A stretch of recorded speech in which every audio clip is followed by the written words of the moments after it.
Welcome to Addicted to Watches. Today, we are going to be looking at a Swiss-made watch with a moon phase complication that doesn't have the high price tag many others do.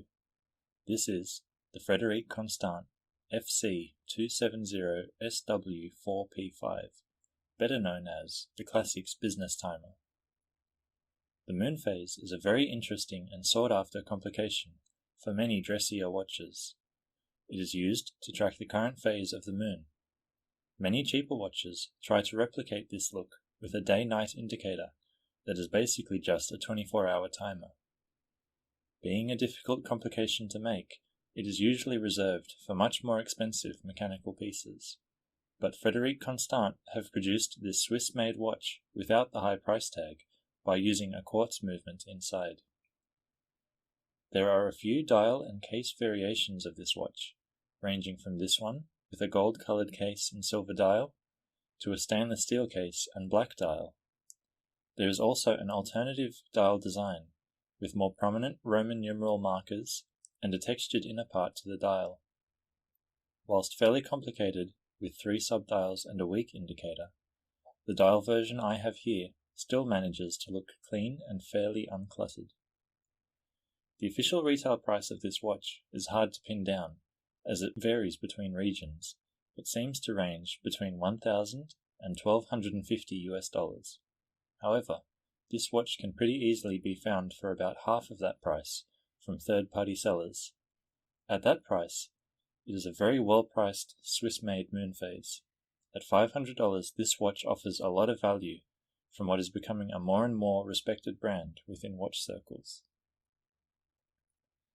Getting into the details of this watch, it features a 40mm case size with a thickness of 10mm, even with a slightly domed crystal, thanks to the relative thinness of the quartz movement.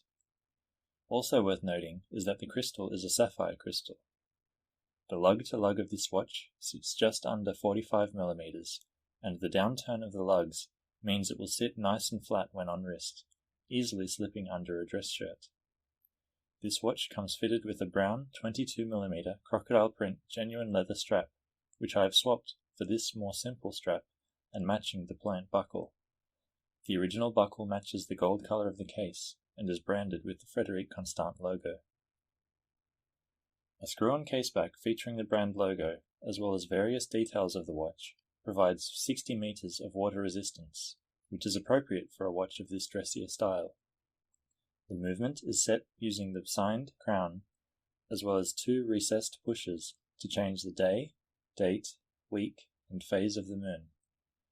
The crown is probably a little bit smaller than would be practical, but considering it is a quartz watch, you would not be needing to set it that often. The frosted silver dial that I have here has a slight shine that makes it much more interesting than a flat matte dial. The hour markers are all applied in the same gold color as the case, and Roman numerals are used for every even number. Odd numbers on the dial are simply marked with a single baton. The 3, 6, and 9 markers have all been slightly reduced in size to accommodate the subdials on the face. All of the subdials are textured with concentric circles, creating a slight sunburst pattern.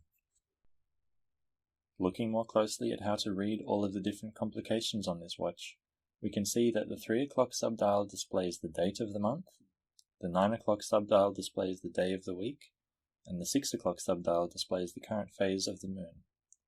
The black, red-tipped hand on the main part of the dial works in combination with the 1 through 52 printed around the outside of the face to display the current week of the year. The hands on this watch are a very fine, high-polished, narrow, leaf-style hands. Being so thin, this watch is not particularly legible at a glance compared to many other watches, but on a dress watch such as this, legibility isn't generally the main consideration. Additionally, there is no lume on this watch for after-dark visibility. One thing that might throw off many people is the lack of ticking seconds hand, which can make it seem like the watch is not actually running at all. Taking a look around the watch now, you can see that the case is completely polished, with no brushed surfaces anywhere.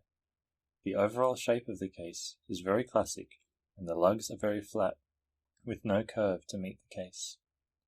Looking from the side, we can see that whilst there is not exactly a bezel around the crystal, the case is stepped and from the front creates a nice double ring effect.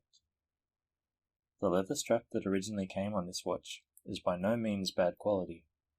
In fact, it is very soft and comfortable to wear, but I felt that the crocodile patterning on the strap detracted attention from the arguably much more interesting dial and complications. Now that we've looked at the watch in detail, let's get it on wrist to see how it wears. As mentioned, the thin height of this watch combined with the downturned lugs help this watch to sit very flat when on wrist. The 40mm case size is on the larger side for a dress watch, but still looks appropriate. Having covered the watch now, is there anything I'd change? Yes. I think 2 small changes would make this a significantly better watch. One can be fixed quite easily, and I have already done it myself. The other, not so much. The first change is the strap that this watch comes with. Just changing to a plain leather strap from the crocodile print one immediately improves this watch, helping you focus on the watch itself when looking at it. After all, the moon phase is the star of the show. The second change I would make to this watch still has to do with the strap, but it is not a simple fix. The lug width of this watch is just too wide. At 22mm, it makes the watch feel much bigger than it really is. Had this watch had a 20mm lug width, the strap would look much more in proportion with the head of the watch and would help it to wear much better. A thin dress watch is supposed to disappear under a sleeve when not needed, and a wide strap more suited to a 43mm watch makes that harder to do. Finding a strap that tapers towards the end may help with this issue, but I think a 20mm would work much better. Those 2 changes are by no means deal breakers, and at around $500, this watch is a great option for those who want a Swiss-made moon phase watch, but don't have the money to spend on a mechanical one. An overall great watch, with just its strap holding it back. What do you think about this watch?